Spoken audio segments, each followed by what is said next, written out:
Hello everybody, welcome back to Inside Man United, and a little bit of change in the episode type today. So amongst all the paper talk transfer news that you're used to with my Man United daily news, I want to ask the question, should we sell Marcus Rashford?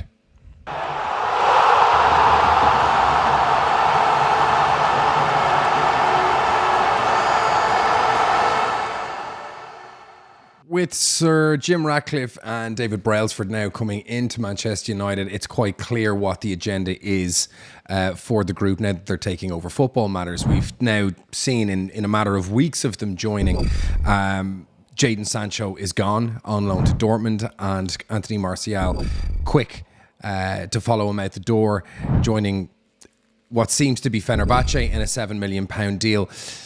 Martial, a player who's been at the club for roughly 9 years, has been a person that, you know, many thought should have left the club years ago when he was secured down on a 250 grand a week contract in 2019.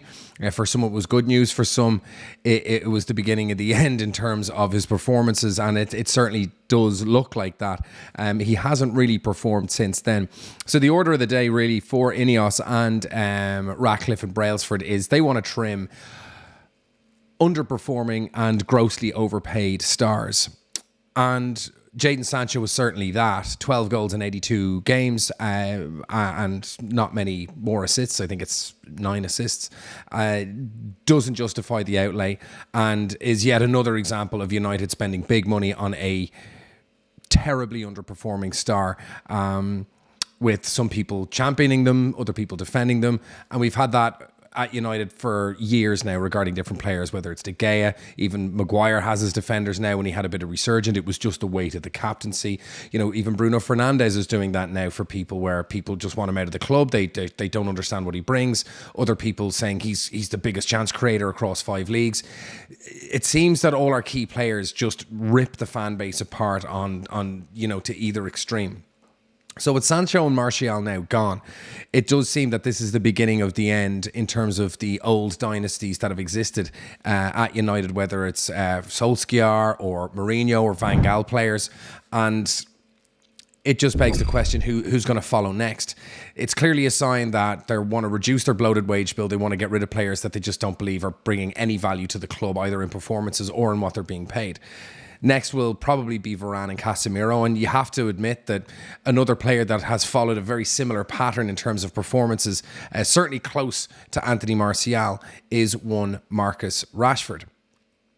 Coming into the club at the age of 7, Rashford's been with United's youth academy for a very, very long time. Long considered one of the hottest prospects to come out of the club. He made his debut for Manchester United in February in 2016, coming on as a substitute in a European match against Midtjylland with many injuries to the squad. Sure enough, Rashford comes in and scores 2 goals, and a star is born. 3 days later, he gets a start against Arsenal, scores 2 goals and gets an assist, with Van Gaal claiming that he played fantastic. Everyone gets very excited and believes that we've got an absolute superstar on our hands. That season, he'd go on to score 5 goals total in the league in 11 appearances and go on to become one of the mainstays within United's squad. Since then, Rashford's time has been very, very inconsistent, with performances, you know, checkered quite often with very poor performances where he disappears for long amounts of time. Not really known for his assists, contribution, passing or crossing.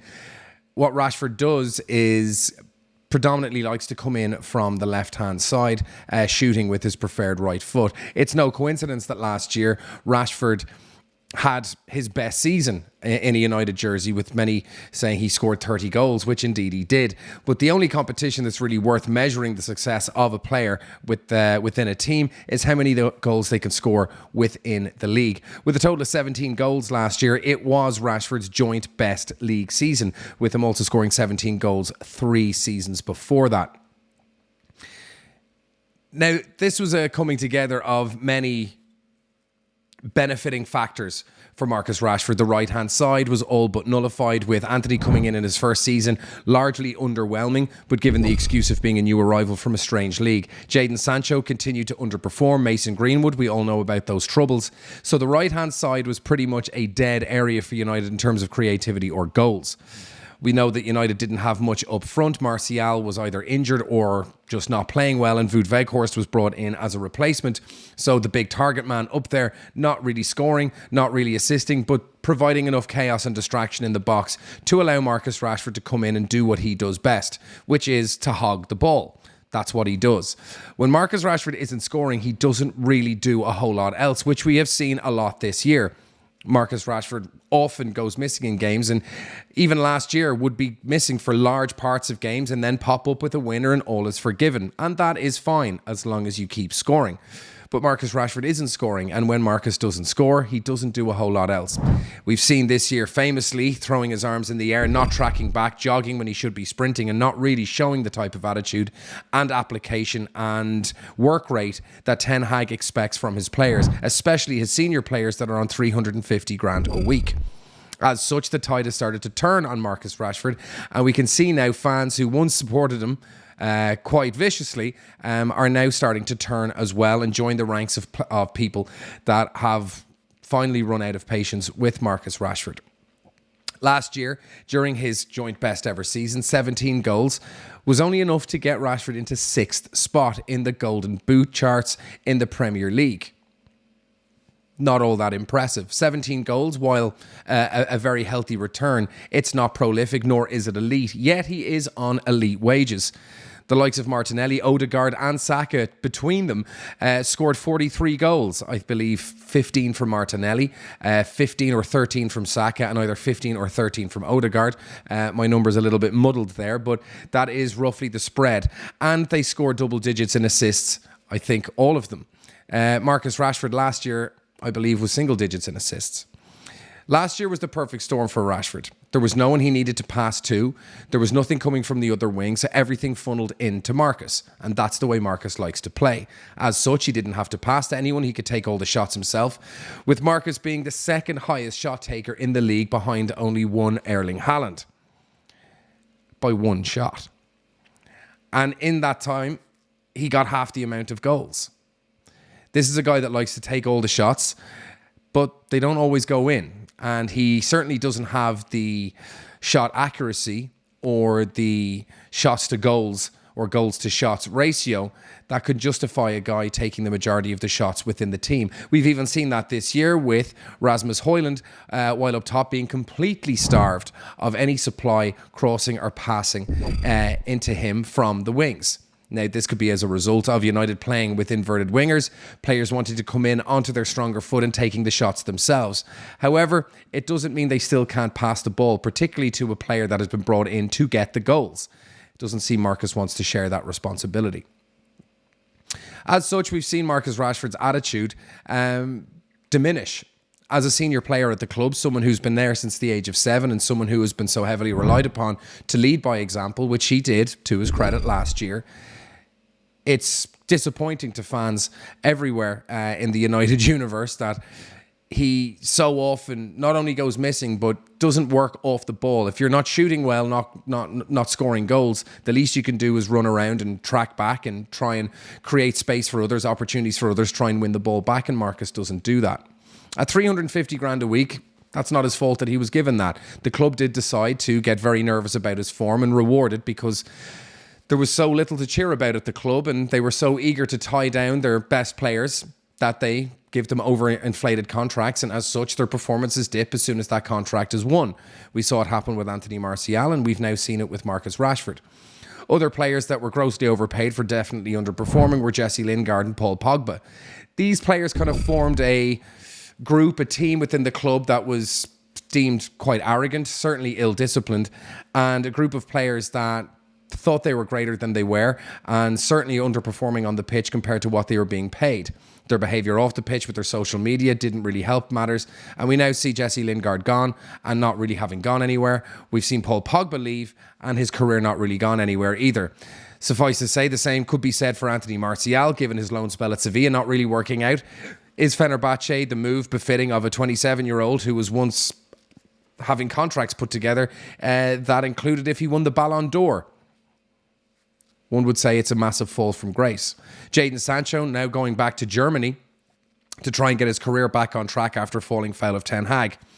There can be differing opinions as to whose fault that is, but the fact of the matter remains, this guy has disciplinary problems, and it's finally caught up with him once again, like it has in the past, except this time, he's not getting a move to Manchester United. He's going back to the club from where he tried to build his career. Marcus Rashford is on a very similar path, and there's no reason why it shouldn't be considered seriously why he shouldn't be sold, especially on the wages that he's on. From 19 games this season, he's only scored 2 Premier League goals, one of which came from the penalty spot. This is not the return befitting of someone that is one of the more senior players in the dressing room and someone who's on 350 grand a week. So, should he be sold? So let's take a look at some numbers comparing him, who I think are fair comparisons, Raheem Sterling and Heung-min Son. 2 players that play off the left who have had their own troubles in front of goal at clubs that have had mixed form, and I think are a fair comparison by which Marcus Rashford should be put in. So let's take a look.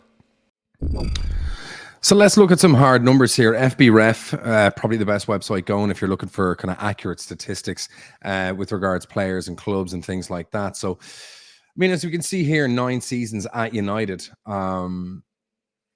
It doesn't make for great reading.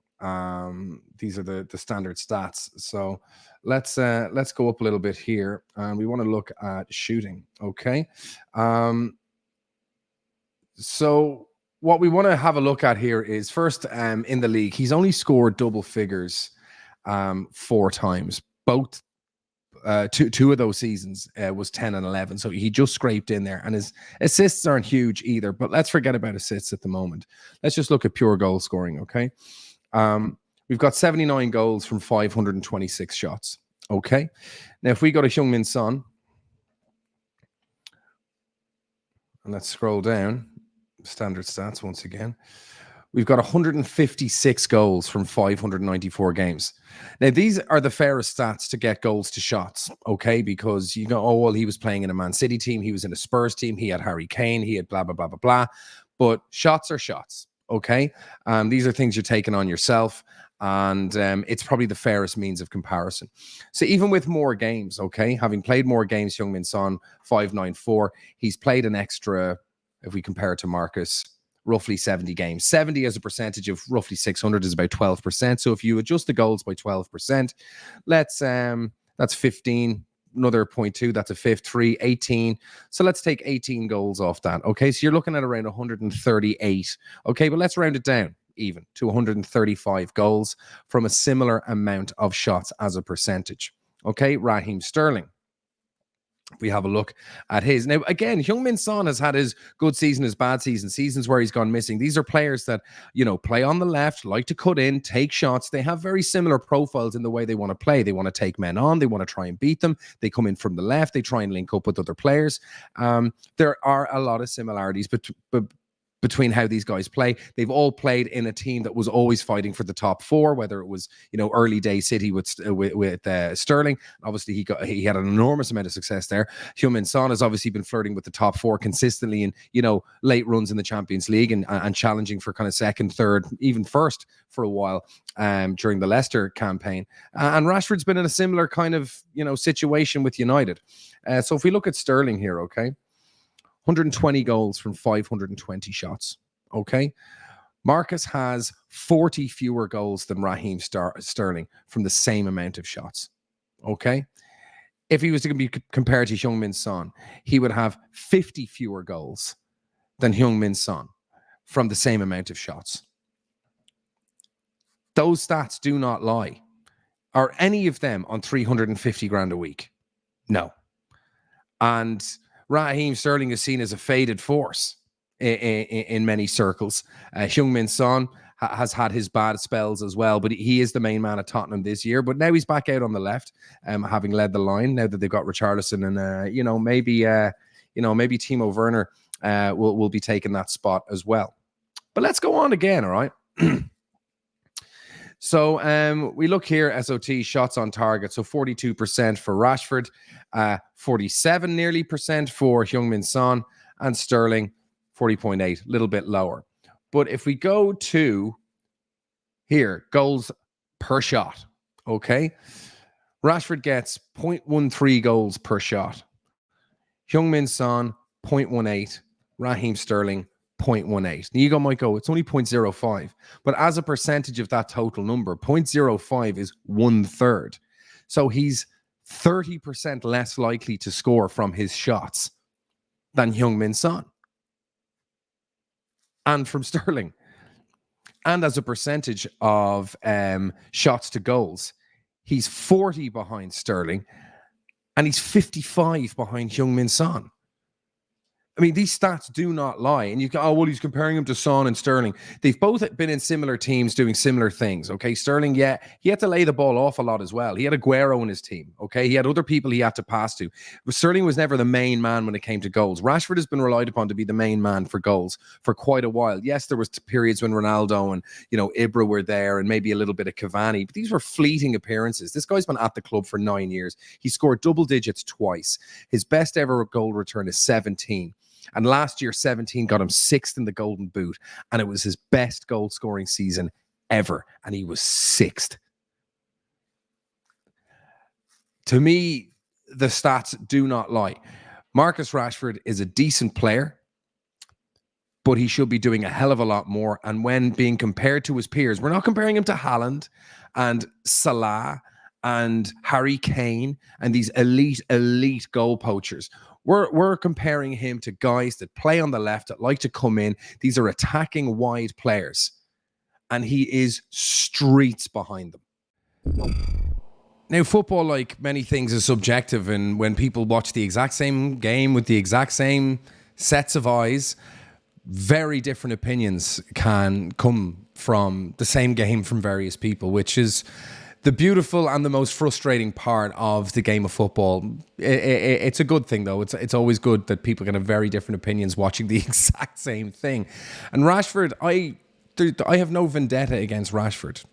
Like, some people get very passionate about the players they like and will defend them to the hilt, even when it's indefensible. And other people will just completely stick the boot in players, regardless of what they do. They could score a hat-trick and they'll still find a reason to be like, oh, well, people just seem to get these love-hate relationships with certain players. I have nothing against Marcus Rashford. I really don't.